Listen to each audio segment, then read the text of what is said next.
요한복음 4장 다 찾으십니다. 19절에서 24절까지입니다. 교독합니다. 19절은 남자반, 20절은 여자반, 24절은 다 같이. 자, 19절 남자반 먼저 읽습니다. 시작.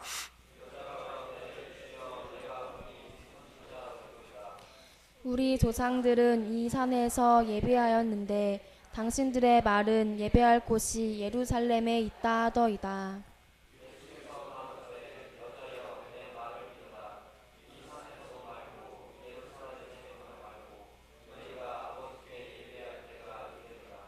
너희는 알지 못하는 것을 예배하고 우리는 아는 것을 예배하노니 이는 구원이 유대인에게서 남이니라.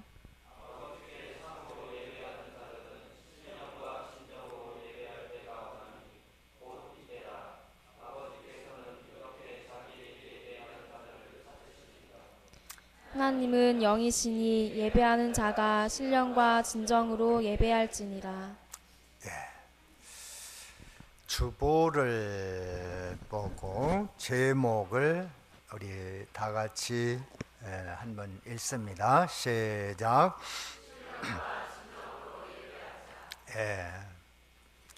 신령과 진정으로 예배하자. 많이 듣는 말씀이고 또 듣기는 들어도 이 말씀이 또 무슨 뜻인가 좀 알 것도 같고 또 말하려면 제대로 할 수도 없고 또 어렵기도 한 말씀입니다. 또 중요한 말씀입니다. 그래서 우리가 예배할 때는 간단히 말하면 신령과 진정으로 하라. 어떻게 예배하라고요? 신령과 진정성이 있어야 된다. 그런 것입니다. 먼저 우리가 예배라고 하는 것이 뭔가? 예배하자, 예배 드린다, 예배 본다, 뭐 여러 가지 표현을 합니다마는 예배하다라는 말이 제일 맞는 말입니다. 예배 본다 하는 말보다는 또 예배 드린다 그보다는 예배하다 그 말이 좀 맞는 표현인 것 같습니다. 예배라고 하는 것은 무엇인가? 이것은 하나님의 사랑을 입은 인간이 하나님께 대한 존경의 표시입니다. 존경의 표시. 그러니까 하나님의 사랑을 아는 사람들이 예배할 수 있어요. 그런 사람들이 존경의 표시를 하는데 하나님께 대하여 존경의 표시를 하는데 경배, 굴복, 복종 등입니다.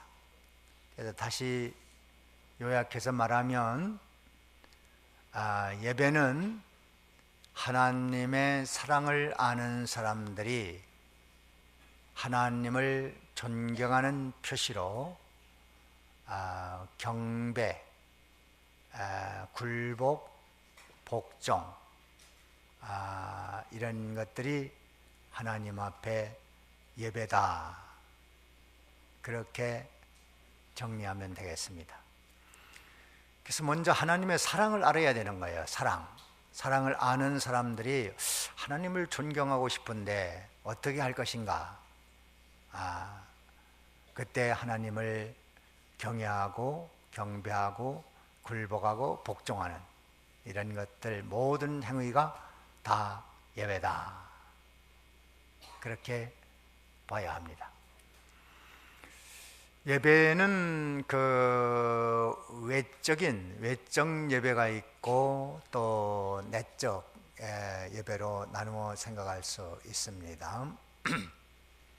외적 예배는 지금 우리가 드리는 이런 의식적 예배. 이 예배는 구약의 성막에서부터 시작해서 성전에서, 이 구약 성막에는 그냥 성전 뜰에서 서서 예배 드리는 거였습니다. 또 간단합니다.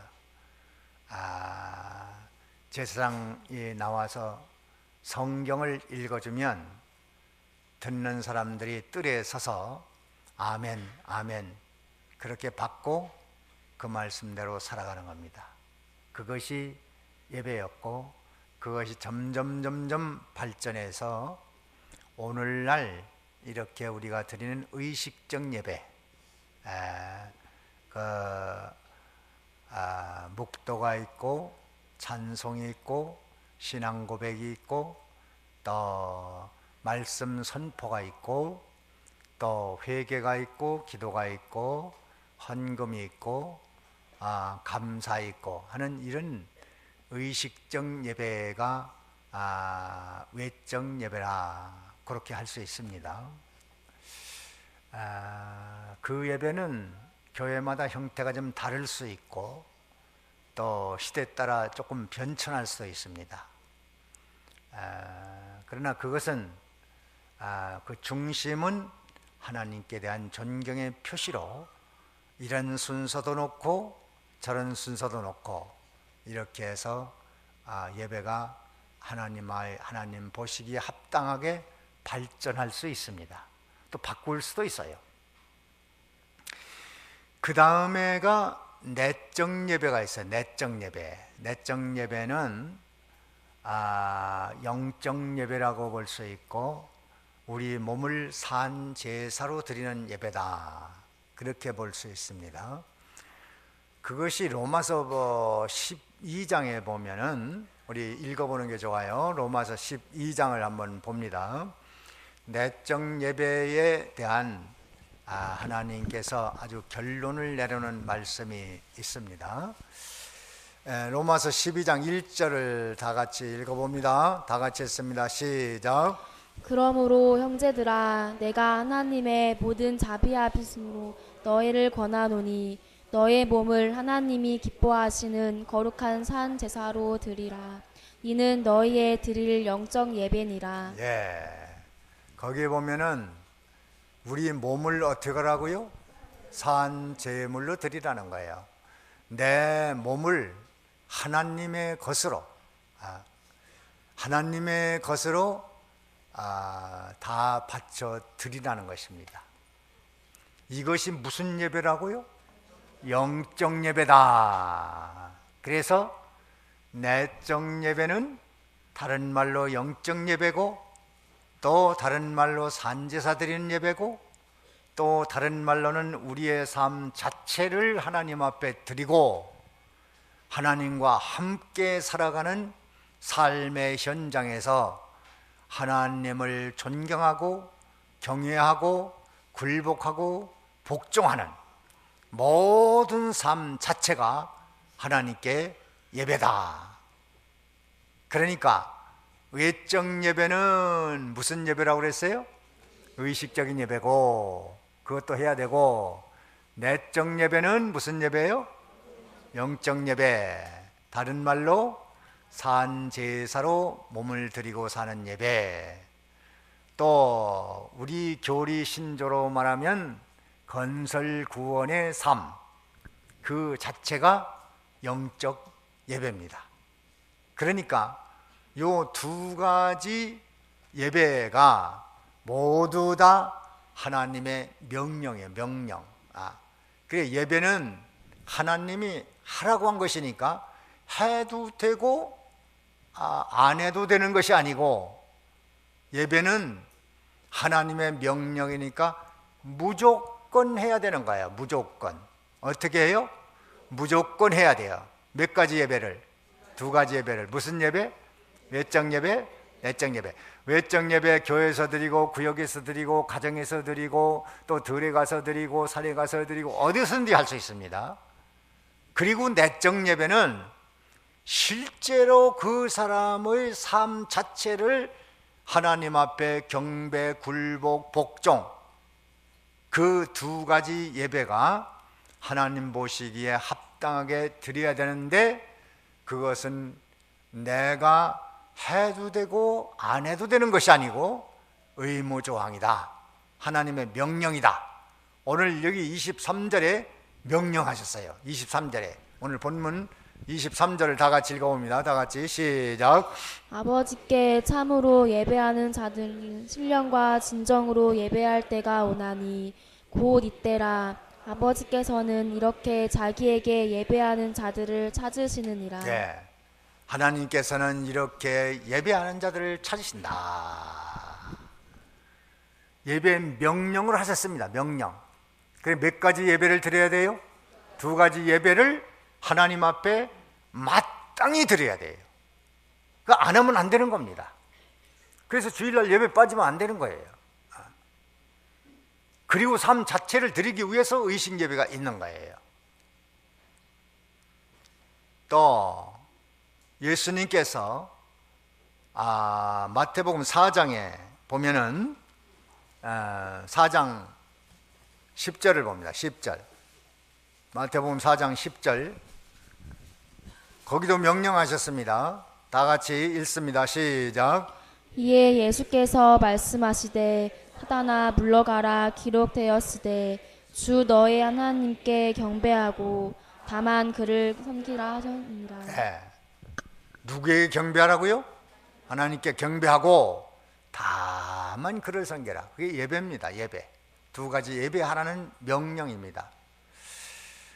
우리 사무엘상에 가서 보면은 구약에도 이 예배한 사람들의 모습들이 나오는데 사무엘상 한번 찾아보세요. 사무엘상 1장입니다. 1장. 사무엘상 1장 3절을 봅니다. 3절을 다 같이 읽어봅니다. 시작. 이 사람이 매년에 자기 성읍에서 나와서 실로에 올라가서 만군의 여호와께 경배하며 제사를 드렸는데 엘리의 두 아들 홈니와 비느하스가 여호와의 제사장으로 거기 있었더라. 네. 구약에는 성전에 찾아가서 이렇게 예배한 흔적이 나옵니다. 또 시편 138편에 보면 예배에 대한 말씀이 또 나왔습니다. 138편 2절입니다. 2절 다 같이 읽습니다. 시작.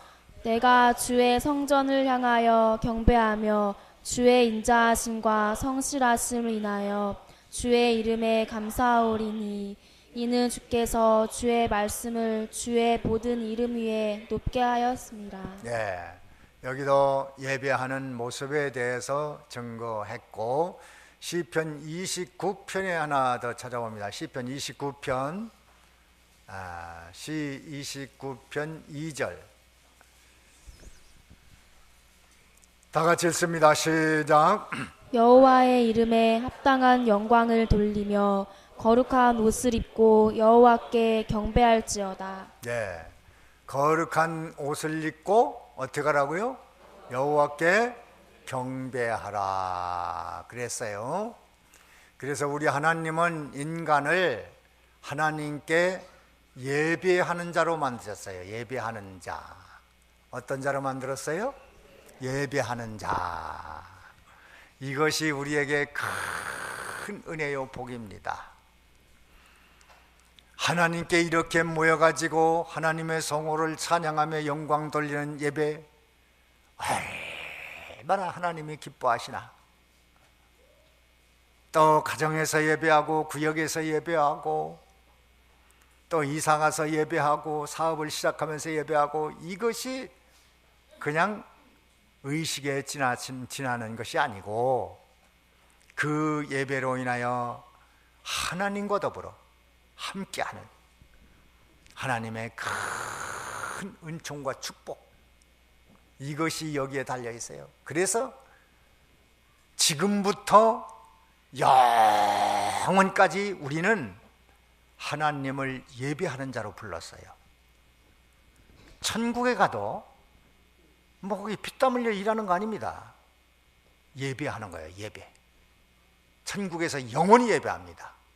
요한계시록 7장에 보면 그 예배 광경이 조금 나와 있는 게 있는데 뭐 요한계시록에 많이 있습니다. 4장에도 나와 있고 7장에도 나와 있는데 7장을 한 군데 찾아봅니다. 7장 9절에 보면 천국의 예배 광경을 조금 묘사한 것이 있습니다.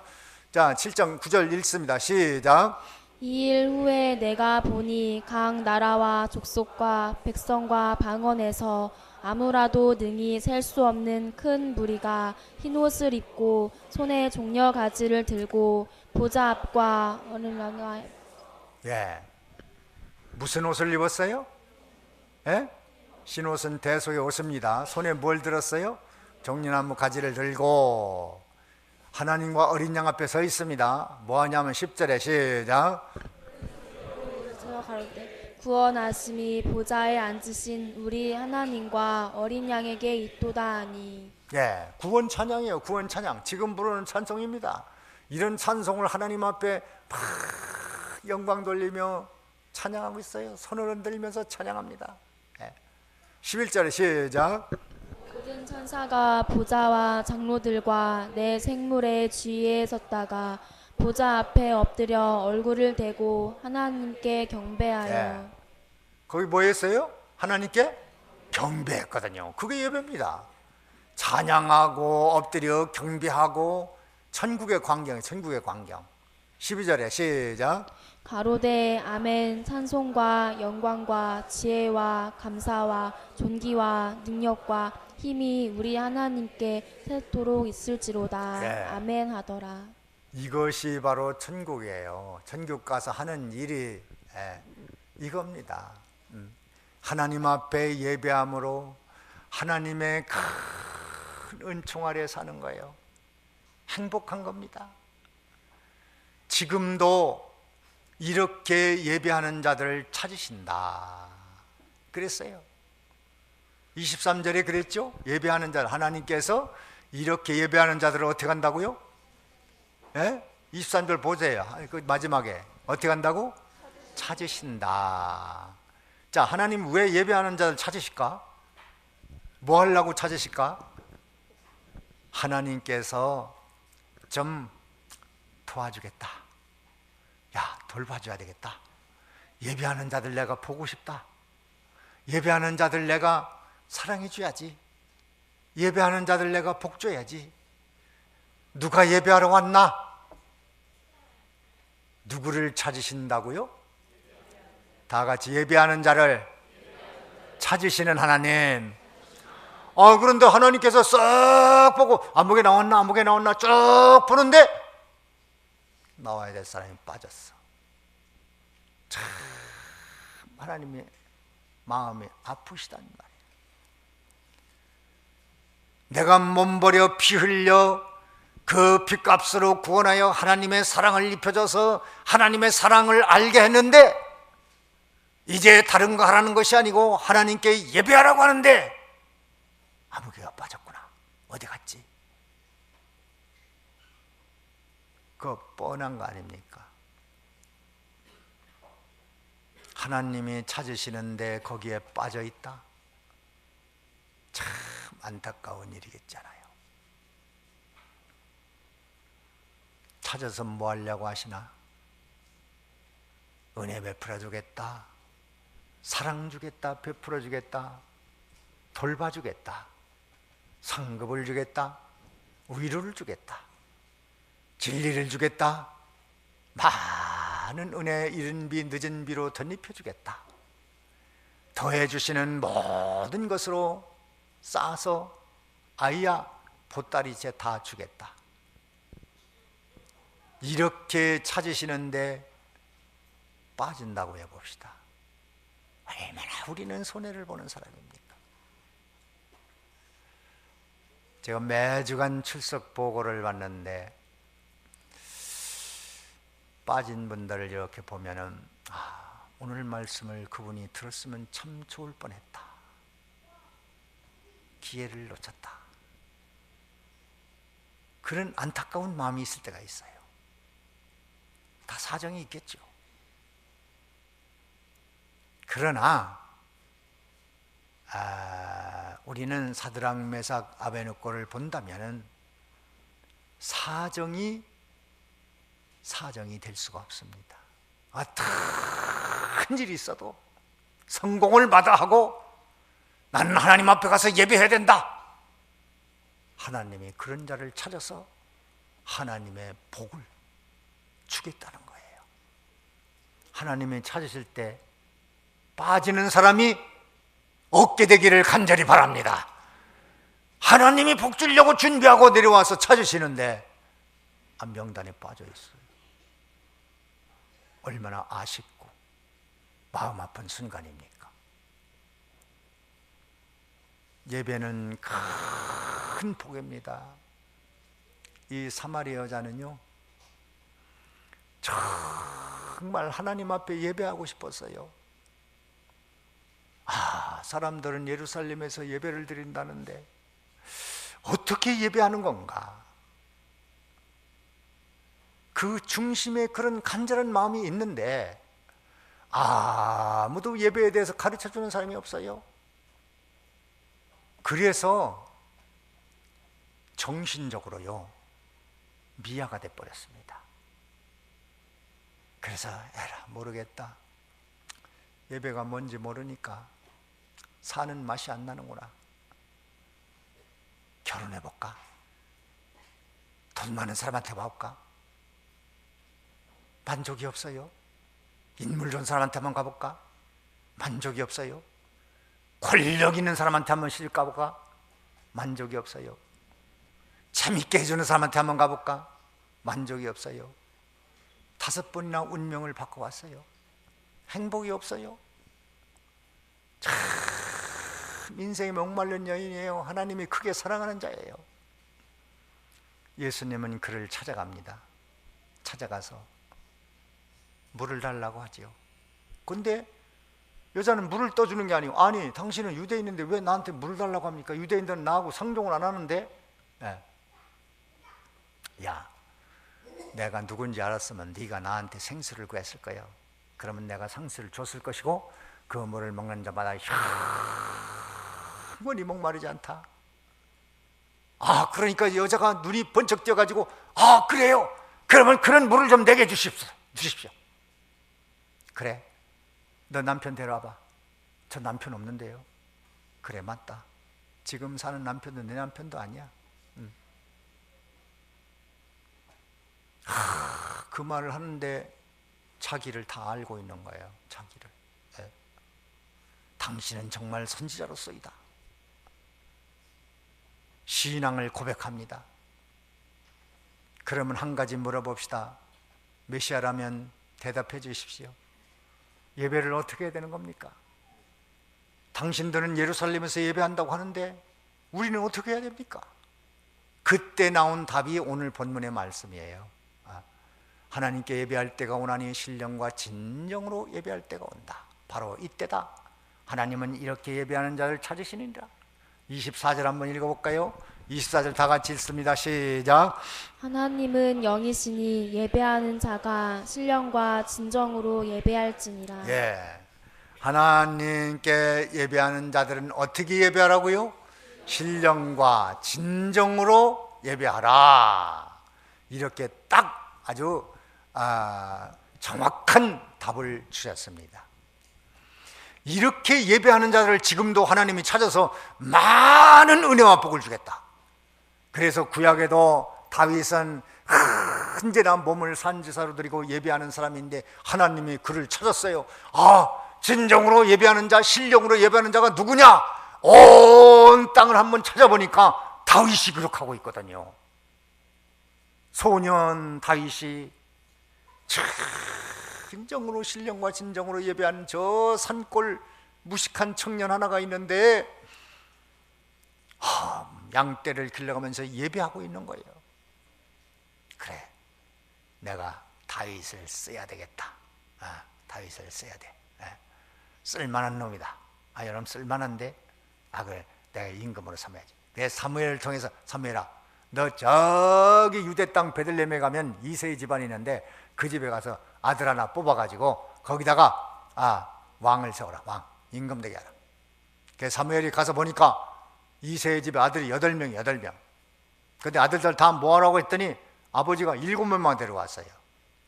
그 7명 보니까 다 아주 큰 아들은 눈이 부리부리하고 덩치도 좋고 인물도 훤하고 왕될 감이에요. 그런데 하나님이 아니라는 거예요. 둘째도 아니라는 거예요. 셋째도 아니라는 거예요. 일곱째도 아니라는 거예요. 그래서 이세에게 아들 다 왔습니까? 그러니까 하나 있는데 그건 뭐 쫑발이 뭐 별 볼 일 없는 아들이라 그건 뭐 왕될 자격은 못 됩니다. 큰 그릇은 못 됩니다. 그건 무슨 소리냐고. 데려와 보라고. 데려와 보는데 몸은 왜소한데 눈빛이 반짝반짝 빛나는 거예요. 그리고 하나님께서 그가 왕이다. 거기다가 기름을 부었습니다. 너는 유대인의 왕이다. 그런데 점점 세월이 지나니까 왕으로 등극하는 길이 열렸습니다. 많은 과정을 통해서 그렇게 됐죠. 참 하나님은 어떤 자를 찾아냈어요? 예배하는 자. 몇 가지 예배하는 자? 두 가지. 무슨 예배?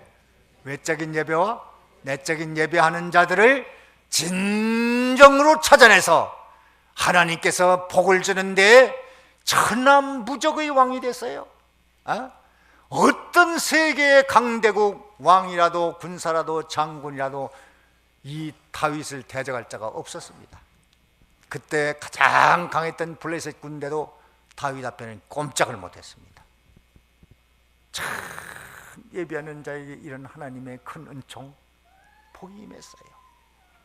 그래서 오늘 우리가 예배는 두 가지로 예배를 드려야 되는데 우리는 하나님의 사랑을 입은 확실한 증거가 있으니까 천지 만물 줘서 물 마시고 공기 마시고 먹고 있고 살게 하신 자연은총이 있고 또 예수님을 믿어서 구원받는 또 특수 은총을 입었으니까 성령이 내게 있으니까 거듭났으니까 우리는 다 하나님의 큰 사랑을 입었어요, 안 입었어요? 다 입은 사람입니다. 예수가 믿어지는 거 성령의 은혜가 아니면 믿어질 수 없어요. 자연은 정도 하나님의 주신 사랑이고 먹고 입고 사는 모든 거 하나님의 사랑이고 예수를 믿어 구원받고 이 자리에 나와서 예배할 수 있는 것도 하나님의 큰 사랑이니 이 사랑을 입은 사람들이 하나님을 존경하는 예배를 드려야 되고 굴복하고 복종하는 예배를 드릴 때 외적 예배, 내적 예배를 드리는데 그 드리는 그 중심은 신령과 진정으로 하라는 거예요. 어떻게 해요? 신령과 진정으로. 그래서 외적인 예배도 신령과 진정으로 해야 되고 또 뭐 해야 돼요? 내적 예배도 신령과 진정으로 해야 된다. 두 가지 예배를 우리는 신령과 진정으로 예배를 드려야 됩니다. 그러면 신령이란 뭐고 진정이란 뭐냐? 신령한 예배는 성령과 함께 드리는 예배입니다. 신령을 예배가 무슨 예배예요? 다 같이 성령과 함께 드리는 예배. 그래서 성령을 인정하고 시인하고 성령에게 영광 돌리고 감사하고 기뻐하고 만족하고 성령을 늘 마음속에 모시고 드리는 예배. 요한복음 15장 한번 찾아보십시오. 성령이 우리와 정말 함께 계시나 안 계시나? 요한복음 15장 26절 다 같이 읽습니다. 26절 시작. 내가 아버지께로서 너희에게 보낼 보혜사 곧 아버지께로서 나오시는 진리의 성령이 오실 때 그가 나를 증거하실 것이요. 네, 성령이 오시면 누구를 증거한다고요? 예수님을 증거한다는 거예요. 예수님. 그 성령이 오시면 내 속에 예수가 하나님의 아들이다. 예수님은 구세주다. 예수님은 창조주다. 예수님은 너희 죄값으로 십자가에 못 박혀 죽은 예수다. 그렇게 증거하는 분이 누구라고요? 성령이 하신다는 거예요. 무슨 성령이?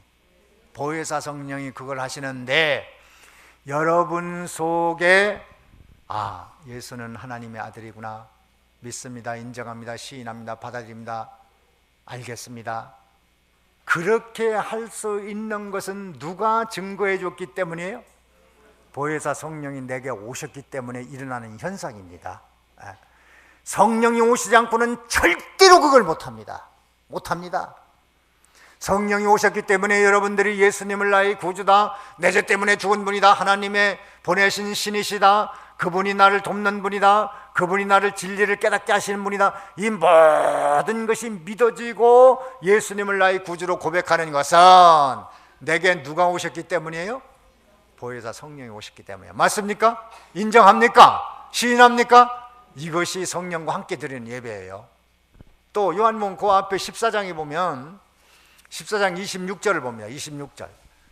요한복음 14장 26절 다 같이 읽습니다. 시작. 보혜사 곧 아버지께서 내 이름으로 보내실 성령, 그가 너희에게 모든 것을 가르치시고 내가 너희에게 말한 모든 것을 생각나게 하시리라. 예. 성령이 오시면 다 진리를 가르치고 생각나게 하고, 여러분 이렇게 가르칠 때 생각나게 하고 깨닫게 하고, 이것을 우리의 두뇌로 하는 거요, 성령의 역사로 하는 거예요. 성령의 역사로 하는 거거든. 그것을 인정하세요. 그렇지 않으면요, 아무리 해도 말해줘도 못 알아들어요. 동문서답합니다. 아멘을 못합니다. 자, 여러분은 오늘 또 진리의 말씀을 듣고 깨닫고 인정하고 시인하고 결심하고 회개하고, 이 모든 것은 성령의 도움이시라는 걸 믿습니까? 그것이 바로 우리가 은혜 아래에 있는 증거요, 성령 안에 있는 증거니까, 그분을 인정하고 시인하고 받아들이고 성령이 나게 함께 있다는 믿음으로 드리는 예배가 무슨 예배라고요? 신령의 예배. 그러니까 여러분 지금 신령의 예배 하고 있어요, 안 하고 있어요? 하고 있는 거예요. 이 신령의 예배요, 하나님 보시기에 합당한 예배를 드리고 있는 겁니다. 성령이 나와 함께 예배 드리면서 나에게 가르쳐 주기도 하고 깨우치기도 하고 감동도 주시고 느낌도 주시고 회개도 하게 말도 결심도 만들고, 이젠 이렇게 하면 안 되겠구나, 저렇게 하면 되겠구나, 깨달음도 주시고 말씀이 기억나게 하시고, 모든 이 성령을 인정하면서 드리는 예배가 하나님 보시기에 가장 합당한 예배다. 두 번째는 진정의 예배를 하라고 그랬죠. 무슨 예배? 진정의 예배. 첫째는 무슨 예배? 신령의 예배. 두 번째는 진정의 예배. 이 진정의 예배는 진리와 함께 드리는 예배입니다. 진리와 함께 드리는 예배. 그 진리와 함께 드리는 예배는 뭐냐면, 복음과 진리의 말씀이 선포되는 예배. 그래서 강단에서는 딴소리 하면 안 돼요. 복음과 진리를 선포하면 되는 겁니다. 그래서 목사는 뭐 하는 거냐? 복음과 진리를 어떻게든지 쉽고 깊고 넓게 이해되기 쉽게 그렇게 증거하는 것이 목사가 할 일입니다. 목사가 뭐 코미디 하는 거 그런 거 하면 안 됩니다. 재밌게 하는 거. 참 저번 설교는 참 재밌어. 그 설교 잘된 설교예요, 못된 설교예요? 에? 설교 들은 사람들이 참 설교 재밌다. 설교 맞았어요, 틀렸어요? 완전히 기신장난한 겁니다. 아니, 설교 들은 사람이 어떻게 설교 듣고 재밌어? 그 소리가 나와요. 코미디 보고 재밌다고 하지요. 설교 듣고도 참 재밌어. 그거는 말도 안 되는 소리입니다. 그런 이미지를 준다는 것은 어쨌든 잘못된 거예요. 그 말씀을 듣고 사람이 깨우침을 받고 감동을 받고 고칠 것을 발견하고 하나님께로 돌아오는 마음을 가져야지. 재밌다. 성령과는 전혀 관련 없는 설교입니다. 그걸 잘 분별하셔야 됩니다. 그래서 강단에서는 언제나 뭐가 선포돼야 돼요? 복음과 진리가 선포돼서 복음과 진리 앞에 감동하고 시인하고 인정하고 행복해하고 만족해하고 그것으로 인하여 내 인생이 바뀌는 그런 역사가 있어야지. 사마리아 여자가 언제 예수님 설교 듣고 재밌었나요? 인생을 바꿨죠. 인생을 바꿨습니다. 자기의 삶을 청산했습니다. 청산하고 이제는 물동이 내던지고 나가서 하나님의 복음을 증거하는 사람이 되었습니다. 증거하니까 사마리아 사람들이 저 여자가 뭐 무슨 허튼 소리 하고 다니네. 지금 뭐라고 하는 거예요, 저 여자가? 메시아가 왔다고? 그럼 그 여자 말 들을 필요 없어. 그러면은 저 여자 말은 신빙성이 없으니까 우리가 직접 예수 말을 들어봐야 돼. 그 예수님 모시라고 그래. 예수님 말 들어봐. 이틀 동안을 그들이 설교를 들었습니다. 여인이 전하는 메시아에 대해서 배웠습니다. 그리고서 그들이 신앙 고백합니다. 자, 우리가 지금 예수 믿는 것은 사마리아자 네가 전해서 내가 예수 믿는 게 아니고 예수의 말을 직접 들어봤으니 그분이 메시아더라. 우리가 그래서 믿었다. 그들은 자존심상 그 말을 하는 거예요. 사실은 누구 말 듣고 믿었어요? 사마리아 여자 말 듣고 믿었는데 여자가 하도 현찮은 여자라 내가 예수 믿는 것은 네 말 듣고 믿은 게 아니야. 우리가 그분을 모시다가 말을 들어보고 예수를 믿었다. 그런데 그 여자가 전하지 않았으면 믿을 수 있어요, 없어요? 못 믿었지요. 참, 그래서 그 천한 여자지만 예수님을 믿고 인생을 바꾸니까 하나님의 손에 붙들려서 정말 그의 삶이 신령과 진정의 삶 자체를 드린 예배를 드리니까 사마리아 사람들이 변하여 예수를 믿고 많은 사람들이 죽게 돌아오면 물론 사마리아 여자는 너무 인생이 행복한 거야. 이제는 못 먹어도 못 입어도 못 살아도 예수님이 주시는 영원한 생수, 다시는 목마르지 아니한 예수님이 주시는 생수를 마시니까 너무나도 즐겁고 행복하고 만족한 거예요.